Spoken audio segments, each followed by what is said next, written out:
जय हिंद। स्वागत है आप सभी का। कैसे हैं आप सभी? उम्मीद है कि सभी बहुत ही ज़्यादा स्वस्थ होंगे। और यहाँ पर जो आपकी इंडियन आर्मी की नई वैकेंसी है, अगर इसका इंतज़ार आप कर रहे हैं तो ऑफिशियली नई भर्ती आप सभी के लिए आउट हो चुकी है। और ये जो आपकी वैकेंसी है वो military college of telecommunication engineering Mhow यानी कि एमपी मध्य प्रदेश में आपके आउट की गई है। जिसमें ये जो आपके अलग अलग पोस्ट हैं ड्राइवर या फिर एमटीएस के, वो सभी यहाँ पर आपके आउट की गई हैं। तो इस वैकेंसी के लिए कौन एलिजिबल है, कैसे फॉर्म आपको अप्लाई करना है, पूरी सिलेक्शन प्रोसेस क्या रहेगी, चलिए इन सब बातों पर डिस्कस करते हैं। ये है आपके वैकेंसी का ऑफिशियल नोटिस। यहाँ पर आप भी देख सकते हैं कि ये जो आपकी वैकेंसी है वो मिलिट्री कॉलेज में मऊ एमपी में आउट की गई है। सबसे पहले यहाँ पर आपको बताया गया है कि इस वैकेंसी के लिए जो ऑफलाइन फॉर्म आप अप्लाई करने वाले हैं, ये जो आपका मऊ एमपी का एड्रेस है, इस एड्रेस पर फॉर्म आपको भेजना होगा। और याद रखिएगा, जो फॉर्म आप भेजने वाले हैं वो रजिस्टर्ड पोस्ट के द्वारा या फिर स्पीड पोस्ट के द्वारा ही आपको भेजना है। सिंपल पोस्ट के द्वारा जो फॉर्म है वो आपको नहीं भेजना है, ये बात आप याद रखिएगा।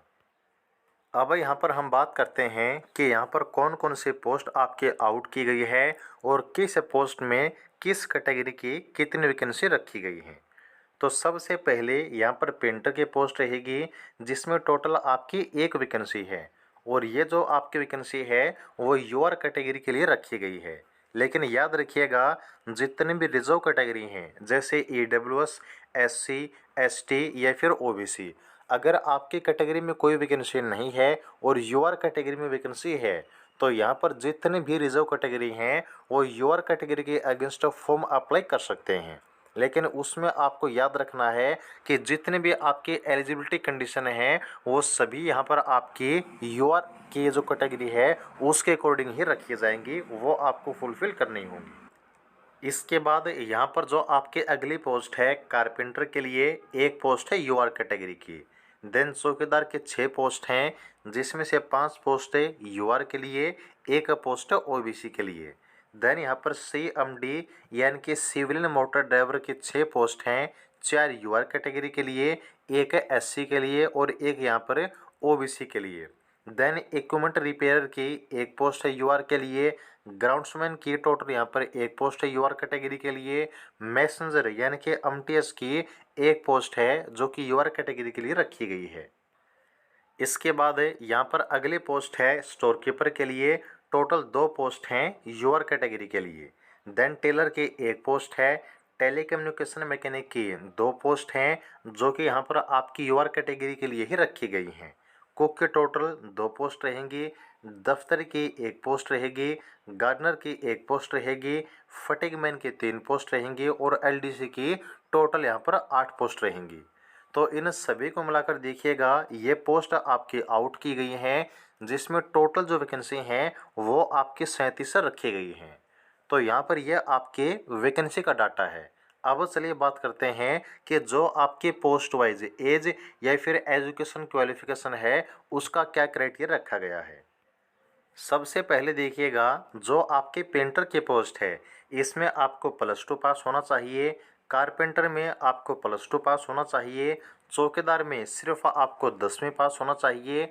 जो ड्राइवर की पोस्ट है इसमें 10वीं पास होने के साथ जो यहाँ पर आपका LMV प्लस में जो आपका HMV हैवी मोटर व्हीकल का लाइसेंस है वो होना ज़रूरी है।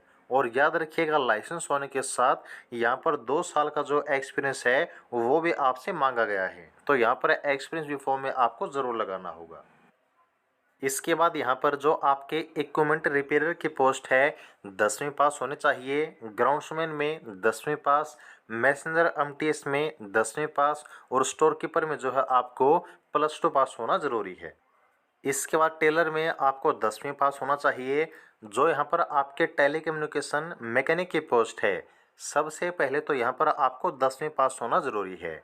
और 10वीं पास होने के साथ अगर आपके पास है टेक्निकल ट्रेनिंग इंस्टीट्यूट से जो आपके टेलीकम्युनिकेशन मैकेनिक की सर्टिफिकेट है, अगर वो है तब आप एलिजिबल हैं, या फिर आपके पास 3 साल का कोई ट्रेनिंग का डिप्लोमा या फिर एक्सपीरियंस है किसी गवर्नमेंट या फिर प्राइवेट इंस्टीट्यूट में, तब भी यहाँ पर आप एलिजिबल होंगे टेलीकम्युनिकेशन मैकेनिक के पोस्ट के लिए। जो कुक की पोस्ट है सिर्फ 10वीं पास होने चाहिए, दफ्तरी में सिर्फ आपको यहाँ पर 10वीं पास होना ज़रूरी है। देन यहाँ पर जो आपके गार्डनर की पोस्ट है इसमें भी 10वीं पास, फिटिंग मैन में सिर्फ 10वीं पास, और एलडीसी में यहाँ पर सबसे पहले तो आपको +2 पास होना चाहिए। उसके बाद यहाँ पर जो आपकी टाइपिंग स्पीड है वो भी मांगी गई है, जो कि 35 वर्ड पर मिनट आपके इंग्लिश में होने चाहिए, या फिर अगर आप हिंदी में टाइपिंग करते हैं तो ये आपके 30 वर्ड पर मिनट होने चाहिए। ये आपके सभी पोस्ट की जो एजुकेशन क्वालिफिकेशन है वो आपकी रखी गई है। अब यहाँ पर अगर हम बात करें आपके एज लिमिट के बारे में, तो यहाँ पर जितने भी आपके पोस्ट हैं उन सभी के लिए जो एज लिमिट है वो 18 से 25 साल है।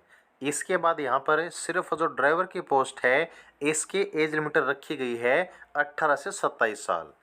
लेकिन यहाँ पर एक बात आप याद रखिएगा कि इनमें जो यहाँ पर आपकी एज लिमिट रखी गई है सभी पोस्ट में, वो आपके लास्ट डेट के अनुसार ही काउंट किए जाएगी।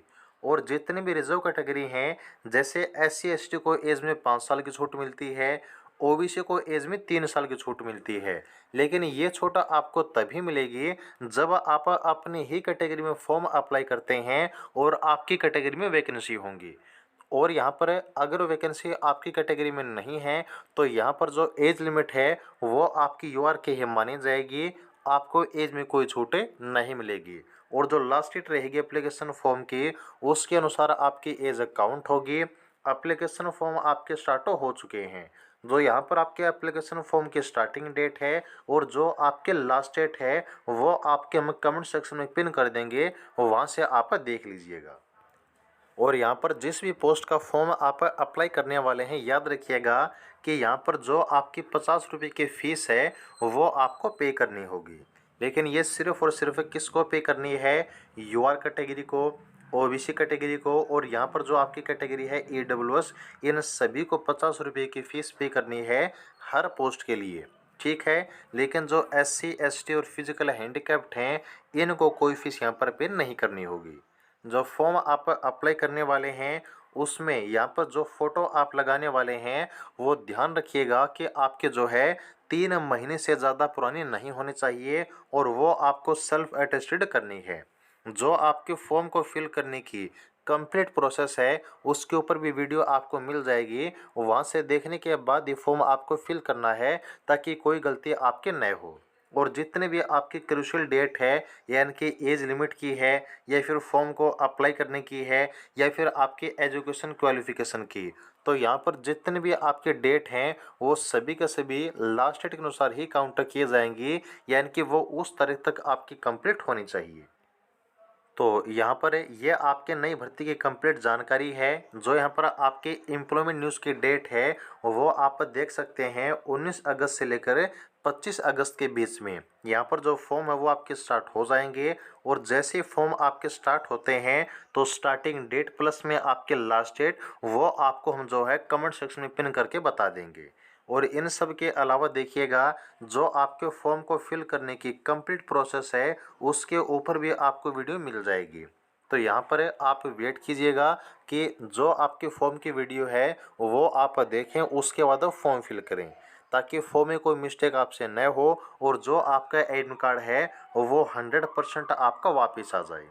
ठीक है जी। तो ये कंप्लीट आपके जानकारी है नई भर्ती के बारे में। सभी पोस्ट में सबसे पहले आपका एग्ज़ाम होगा, फिर आपका स्किल टेस्ट होगा, इसके बाद जो आपके फाइनल मेरिट लिस्ट है वो आपके आउट कर दी जाएगी।